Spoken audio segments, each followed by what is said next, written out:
আজ পহেলা মে আন্তর্জাতিক শ্রমিক দিবস। এই শ্রমিক দিবস উপলক্ষে জামাত, এনসিপি, বিএনপি শ্রমিক সমাবেশ করেছে।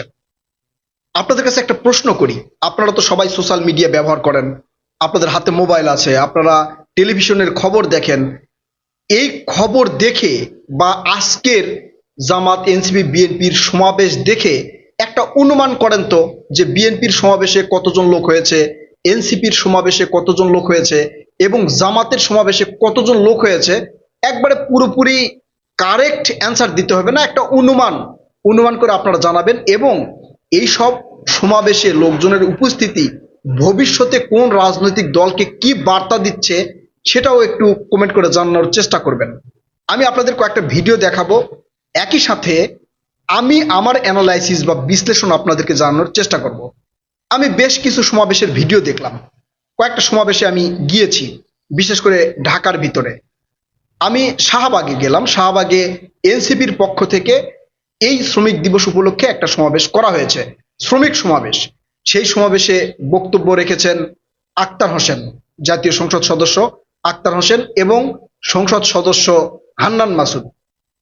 বিশ্বাস করেন ভাই, শাহবাগের মতো জায়গায় একজন জাতীয় সংসদ নেতা বক্তব্য দিচ্ছে, সেখানে কি পরিমাণ লোক হওয়ার কথা, কি পরিমাণ লোক হয়েছে আপনার স্ক্রিনে ভিডিও দেখেন, কি পরিমাণ লোক হয়েছে। আমার মনে হচ্ছে যে এরা এখন যে সমাবেশ করতেছে, এর আগে ঢাকা বিশ্ববিদ্যালয়ের যে কোনো ছাত্র রাজুতে আই বলে যদি ডাক দিত, তার চেয়ে কয়েকশো গুণ বেশি লোকজনের উপস্থিতি হতো। চিন্তা করেন, ঢাকা বিশ্ববিদ্যালয়ের একজন ছাত্র যদি খালি ফেসবুকে পোস্ট করত রাজুতে আই, সেখানে যেই পরিমাণ লোক হতো তার 100 ভাগেরও 1 ভাগ লোক আজকে এই শ্রমিক দিবস উপলক্ষে হান্নান মাসুদ বা আক্তার হোসেনের বক্তব্য শোনার জন্য শাহবাগে আসে নাই।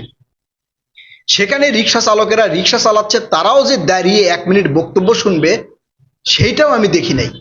তারা তাদের মতো করে রিক্সা চালাচ্ছে, সাধারণ পথচারী যারা আছে তারা তাদের মতো করে যাচ্ছে। এটা কি বার্তা দিচ্ছে? এনসিপির ভবিষ্যৎ মানে কি হতে পারে, এটা কি বার্তা দিচ্ছে? আপনারা একটু আপনাদের মতামতগুলো জানাবেন।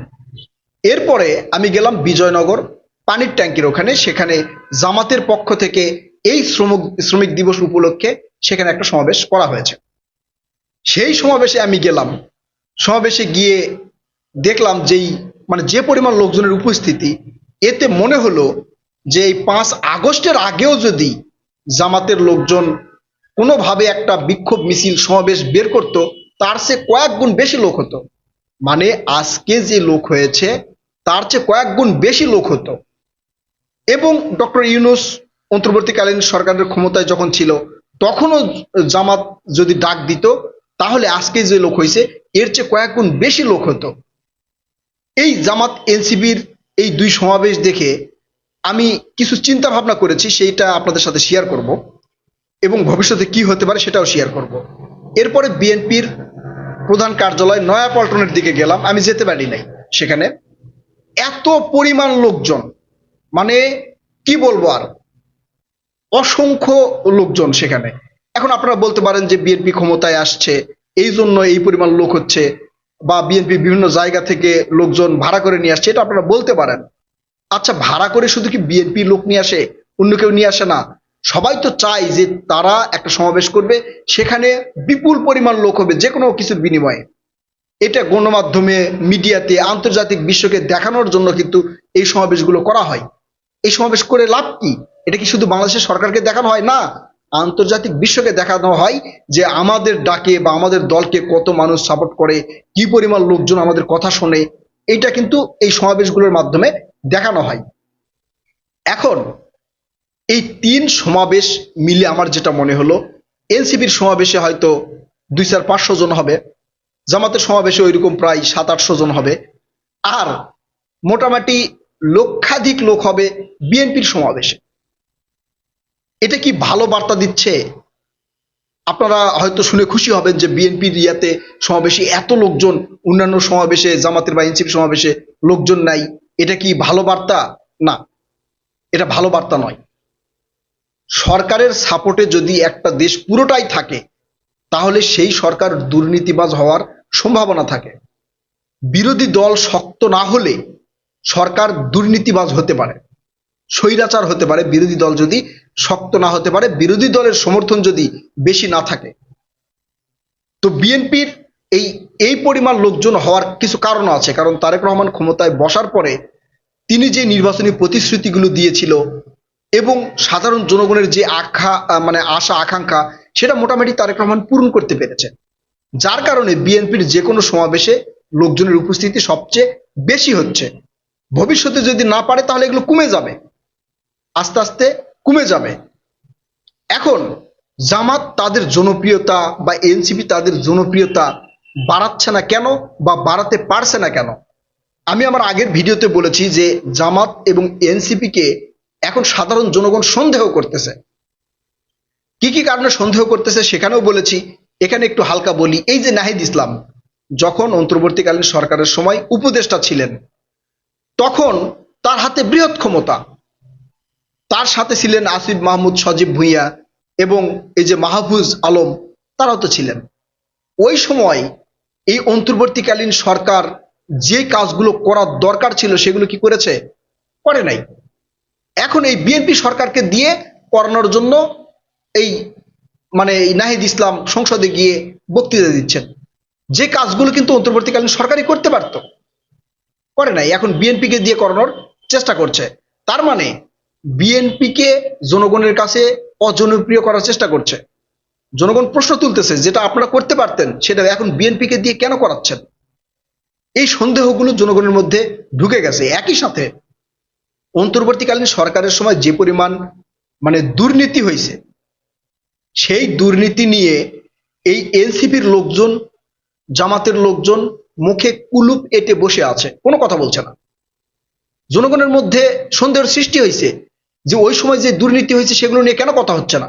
মিডিয়ায় প্রকাশ হচ্ছে, সোশ্যাল মিডিয়ায় প্রকাশ হচ্ছে, জাতীয় গণমাধ্যমে প্রকাশ হচ্ছে, সেগুলোতে প্রকাশ হওয়ার পরেও এরা কেন মুখ খুলছে না?